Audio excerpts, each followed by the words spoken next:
Petrie. Thank you, Mr Deputy Speaker. I've been thinking a little bit about Bracken Ridge, the suburb I grew up.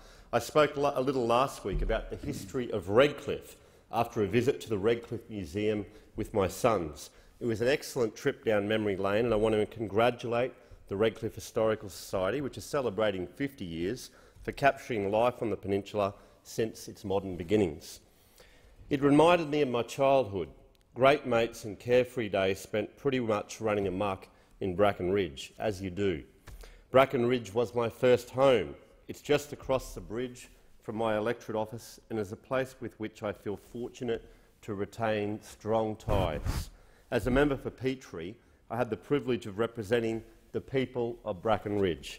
It's a relatively young community, with the median age sitting shy of the nation's average. It's home to lots of young families who seek the city's outskirts for a range of reasons, including being in Brisbane City Council, a little more space a bit further out from the heart of the city, a little less hustle than you get right in the centre. The charm and support of the community fibre. Just 18 kilometres north of Brisbane CBD, Bracken Ridge was gazetted as a suburb in 1962. Prior to that, it was known as Bald Hills, another great suburb in the Petrie electorate. Mr Deputy Speaker, 2016 marked 150 years since the Scottish moved in, the first record of settlers dating back to 1866, of course Indigenous people before that. Among the first families were the Fergusons, whose family tree includes Christine Heron, who has devoted countless hours to compiling a comprehensive history of the area. And I know Christine well. She was a local real estate agent and businesswoman in Bracken Ridge, and she has done incredible work on the history of Bracken Ridge, and I sincerely thank her.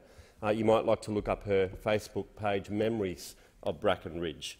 Her research contributes the most comprehensive bank of information on Bracken Ridge that I am aware of.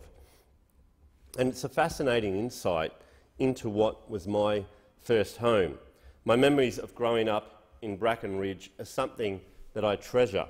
I grew up in Toolang Street, and I remember walking down to the shops there with my mate Ivan, who lived across the road, down to McPherson Park.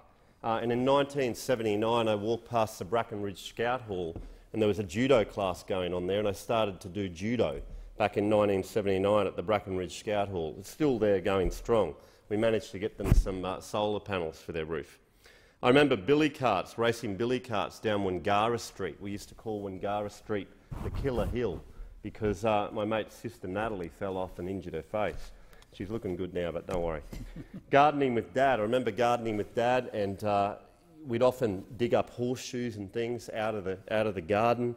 I remember the Santa sleighs and the old milk bottles when the milkman used to come around and you'd leave 50 cents out the front for your milk.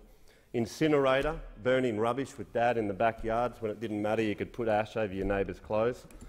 Cricket on the front lawn. I remember hitting fours straight into Mrs Gardner's house, and she'd come out and go off at us, but they were good, carefree days in Bracken Ridge. I moved to Talgo Street, and I remember training the local hills, running up different hills there, doing lots of training there as well. So I've got fond memories, and particularly at Christmas, the Christmas beetles had come out and you'd get this great Christmas smell. The Bracken Ridge Tavern these days is pretty flash, and thanks to the passion and hard work of owners Jenny and Michael White, it's one of the last independent taverns in Australia, or pubs in Australia. It's a place where you can get a feed and be in good company.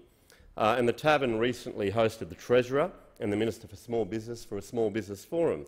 But in the old days they had people like Wickety Whack, and they used to run a public bar called the Rum Jungle down there. That was pretty rough. These days, of course, we have local sushi, and there's a McDonald's, and there's a whole lot of other things in Bracken Ridge, but it really is a great suburb. I remember the circus at the park next door to Bracken Ridge, and the elephants were in the park, and they'd go across to the creek and have a bath, all the rest of it. Those were the days, right? Memories of Bracken Ridge. But seriously, Bracken Ridge is home to 733 businesses that put food on the tables for the workers they employ.